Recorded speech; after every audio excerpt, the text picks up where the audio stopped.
Next, let's go to Florida. These pictures have been coming in of Hurricane Nicole lashing the state, bringing strong winds, heavy rain and a storm surge to its eastern shore. The storm is a Category 1, the weakest on the hurricane scale of 5, but it's the first hurricane to make landfall in the U.S. in November in 40 years. Several areas in the storm's path, including Palm Beach, have been evacuated. Donald Trump's Mar-a-Lago club has been shut, but his advisors say he's staying put. I'm joined now by atmospheric scientist Matthew Cappucci, who is in Jacksonville on the Atlantic coast in Florida. Thank you very much for joining us here on the program. Just tell us what's going on where you are. I can see a lot of flooding. Yeah, most definitely. So the rain is coming down to beat the band right now. Rainfall rates roughly about 2 or 3 centimeters per hour. I spent last night in Fort Pierce, farther south along the southeast coast of Florida, inside the eye, and we saw a gust about 100, 110 kilometers per hour. Right now, we have kind of a blessing and a curse. Drier air is wrapping in around the backside of the system, which is eroding it from the inside, kind of weakening the system.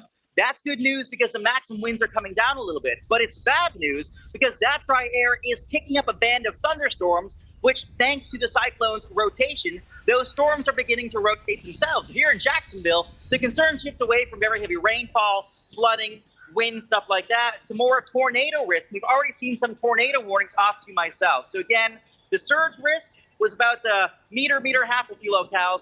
That's coming down right now. The winds are coming down. Tornado risk is going up right now.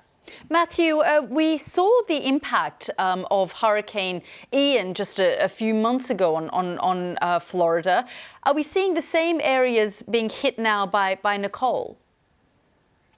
Well, the good news, if there is any good news, 2 different areas that are being impacted. Now, the area up here that is seeing Nicole right now, they saw kind of the fringe of Ian, so they saw a little bit of rainfall with Ian. They saw some gusty winds, but really Fort Myers in southwest Florida, they were the ones that saw wind gusts over about 210 kilometers per hour back on September 27th with Ian.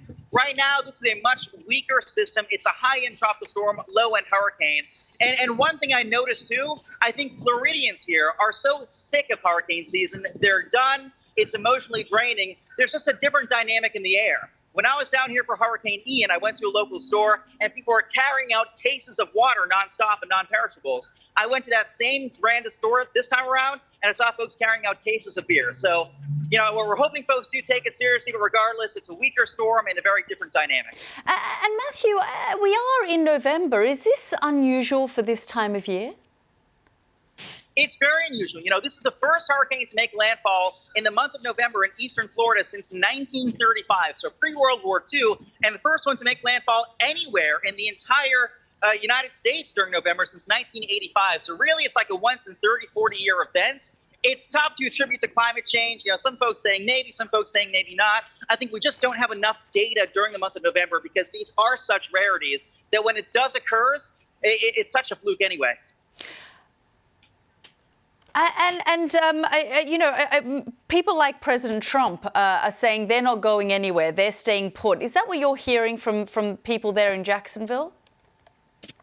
I think so. You know, it really comes down to what people's specific vulnerabilities are. If they live in the coastline, obviously it's a surge threat. But this time around, the surge was only in the order of about 1.5 meters compared to roughly 5 to 7 meters during Hurricane Ian. That was the height of a 2-floor building, roughly the height of that sign over there. This time around, only came up to about this high at the immediate coastline. So much different, just a different order of magnitude. As for winds, because they haven't really been damaging, it's not something folks have to evacuate for. So this time around, evacuations weren't nearly as widespread. And for a lot of people, it was safe to stay in place.